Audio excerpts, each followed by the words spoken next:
Alright guys, I am back with my review of this week's WWE Monday Night Raw for September 2nd, 2013. And Triple H comes out and he introduces Randy Orton as champion, and he compares Daniel Bryan to Doink the Clown, which was a little weird because the guy just died not long ago.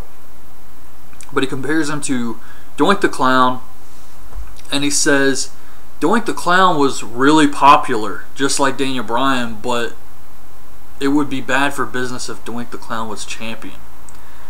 And he says, there's a lot of things I can do for Daniel Bryan. I can bring back the Cruiserweight title or the European title. And Daniel Bryan comes out and he says that he likes being compared to Doink the Clown. He puts down Triple H, says Stephanie McMahon is more masculine than Randy Orton, and that the only reason they're trying to constantly beat him down is because they know he can beat Randy Orton. So Triple H says, you know what, you shouldn't have a problem with us. Your problem should be with the Big Show because he's got an ironclad contract and still did nothing to help you. So tonight I'm going to let you take your anger out on the Big Show. So it's supposed to be Daniel Bryan versus the Big Show, but this was a good opening segment.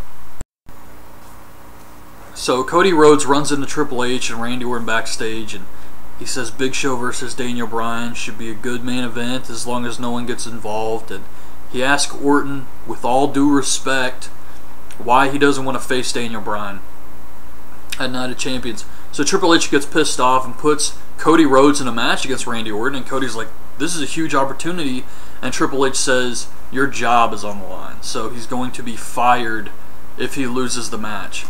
Then we get The Miz versus Fandango. Match was okay. Crowd seemed to be into this one, but the finish was Miz wins with a really shitty figure four. So I don't know what's with all these terrible figure fours lately.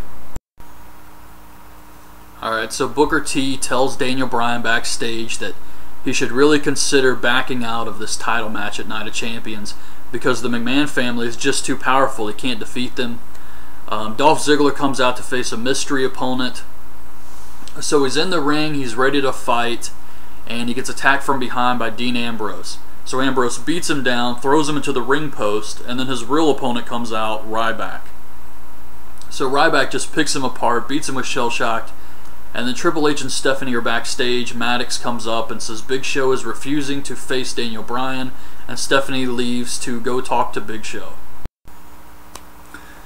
This was horrible. So Stephanie McMahon comes out and she says that she grew up backstage and she had a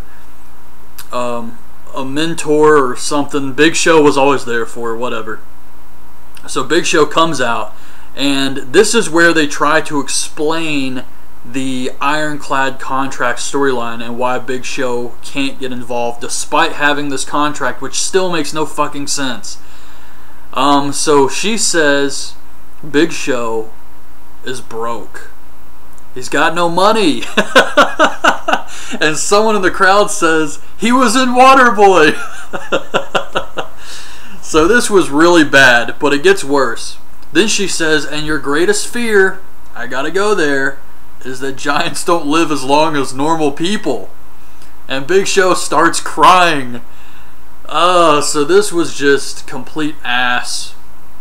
She says that Big Show, he's going to throw everything away if he doesn't do one match, and she leaves, and that was it. But this was just bad, bad stuff.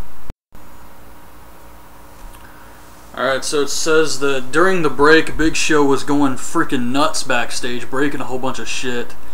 I don't understand why Big Show, it's really hard to believe the Big Show is so angry and frustrated that he has to wrestle Daniel Bryan, so much so that he's just freaking out backstage when it wasn't long ago that he was just randomly punching people in the face.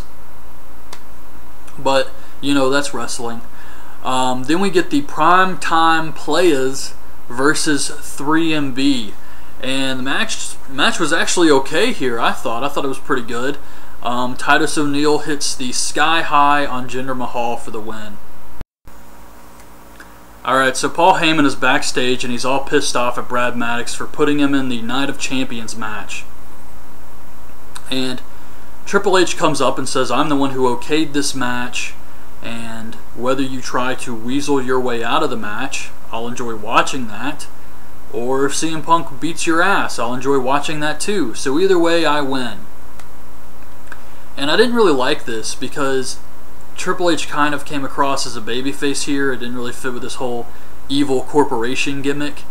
And he actually got cheered for saying that. I mean, Paul Heyman is getting a ton of heat right now. People hate Paul Heyman. He's really over as a heel. So for Triple H to say, hey, I hope CM Punk beats your ass, it just didn't really work. It was a bad idea, I thought.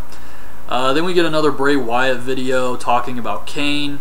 Then we get Randy Orton versus Cody Rhodes. And this was great stuff. This was a good match. Cody Rhodes is fighting for his job. The locker room is watching backstage. It was just a really good match.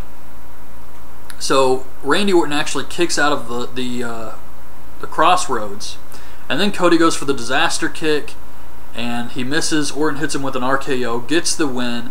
And there was a weird thing before this match where Cole, JBL, and King are talking, and Cody Rhodes, you can hear him say, do me a favor, Maddox, on the microphone. And then it just stops. And I don't know if Cody thought he was supposed to cut a promo here and someone was like, stop it, or what happened, but it was weird. So Orton wins the match, Triple H comes out, fires Cody Rhodes, and I'm not really sure what to make of this. I mean, I don't know if they want to ride him off TV for a while. Well, obviously they want to ride him off TV for a little while. But I don't know if they're planning to have Cody Rhodes interfere in the Daniel Bryan-Randy Orton match at Night of Champions as a way to keep his job. He has to fall in line with the corporation. And it's kind of like what they did with Big Show and John Laurinaitis last year, where Big Show had to help out John Laurinaitis to keep his job. I feel like they're kind of doing something like that with Cody Rhodes here, but I really like the way Triple H will fire someone just for going against anything he says, no matter how small it may be. So I thought this was really good stuff here. Alright, so CM Punk comes out. He's got Singapore Kane with him. And he says if you order Night of Champions, he guarantees he's going to get his hands on Paul Heyman. He's going to break his face. That was it, really. It was kind of cliche stuff. Then backstage, Big Show comes up to Daniel Bryan. He's like, look, man, I'm in a no-win situation here. I can't let what happens to you dictate what happens to my family. Daniel Bryan just says, I'm going to overcome every obstacle Triple H puts in front of me, and I'm going to beat you tonight. So if Daniel Bryan is cool with everything, why is Big Show so upset? His whole thing was, oh, he doesn't want to see Daniel Bryan get beat up by the Shield and everything, but if Daniel Bryan's not actually calling him out on any of this, then why the hell does Big Show care? And if Daniel Bryan beats him tonight, it's not like Big Show's job is on the line if he loses the match, so I don't know. None of this really makes a lot of sense. Okay, so it's Naomi versus Natalya versus Brie Bella. And okay, so Natalya catches Brie. Naomi runs and hits Brie's body with her ass. And she falls down, and Naomi pins Natalya. AJ runs in, breaks it up, and all the divas start beating up AJ. I have so many questions right now about what they are thinking with this that I'm having trouble keeping track of how much shit is just wrong with this situation. Okay, so first of all, where was Layla while AJ was getting beat up? Second of all, Eva Marie and JoJo are constantly at ringside, and they're treated like these total divas on the show. Neither one of them have had a fucking match. Then you have the cast of Total Divas beating down the only girl who's actually standing up for wrestling and saying, hey, all these other women just want to be actresses. My first love is wrestling. The fans like AJ. They're behind her. Yet the cast of Total Divas is constantly ganging up on her and beating her down.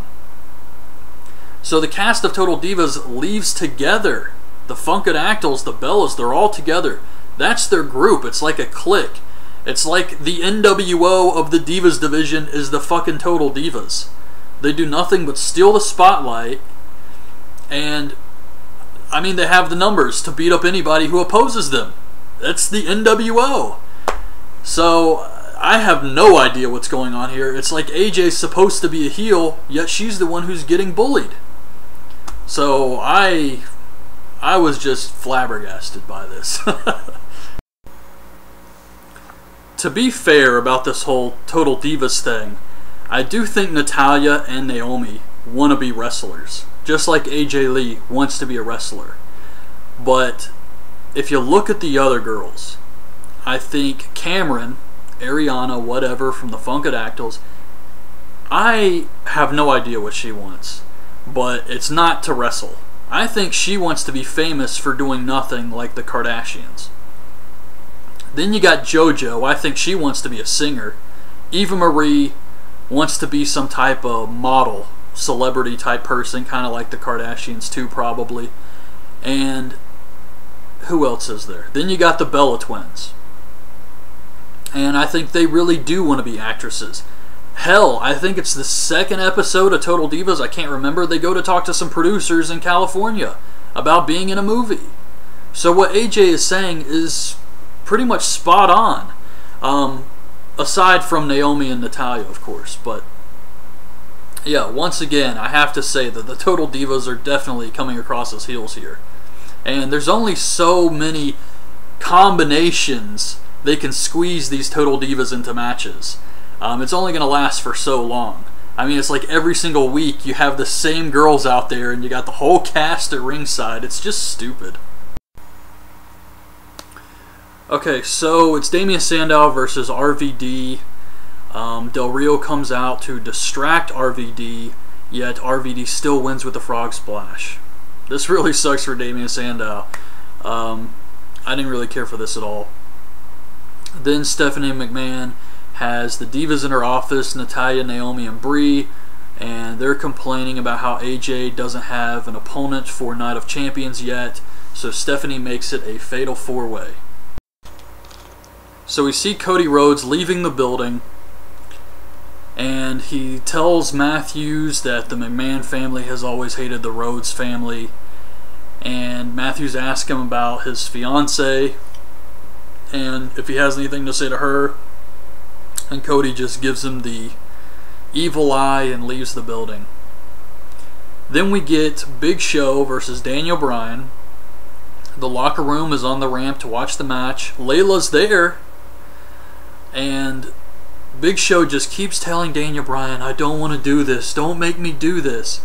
Look, in wrestling, the whole thing is the baby faces are there to compete no matter what. Sometimes you have to wrestle your friends, right?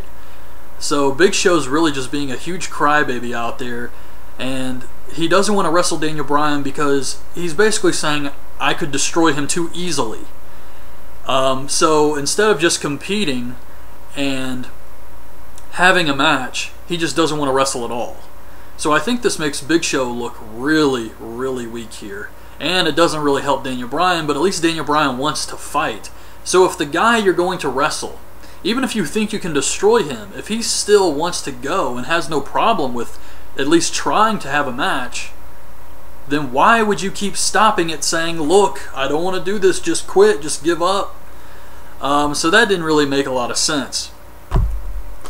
But Big Show eventually gets the upper hand. He's about to knock out Daniel Bryan. He decides to leave. So Triple H comes out with the Shield, and he tells Big Show to knock out Daniel Bryan. And Big Show refuses.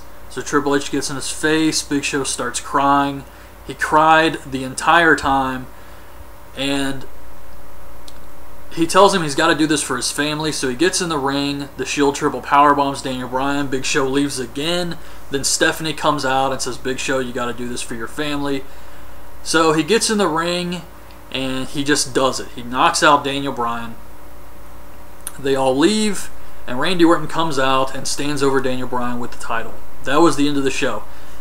Now, I could see how there was a lot of cheesy stuff in this, like Big Show crying and the stuff I said earlier about how it doesn't really make a lot of sense why Big Show just didn't want to at least compete. Besides all of that, for wrestling, I thought this was a pretty deep storyline here. What they got going on with the Big Show and Daniel Bryan is some pretty deep stuff. Sure, there's some loopholes like the Ironclad contract and crap like that, but Big Show does a really good job with his role. I think he overdoes the crying, but it's still a pretty interesting storyline psychologically. So I didn't really mind this. I liked this segment. But yeah, there's definitely a few problems with it, but even with those, it's still pretty well done. So as far as Raw goes as a whole, I thought it was a decent show. It wasn't like the greatest thing ever. There was some downtime here and there, but for the most part, I was pretty entertained. I started to get to that point where it was about to just drag on, but it never actually happened. So I was pretty into the show the entire time. So I would say this was a good show this week. So anyways, that's my review. Hope you guys liked the video. Leave your thoughts on this week's show in the comments, and thanks for watching.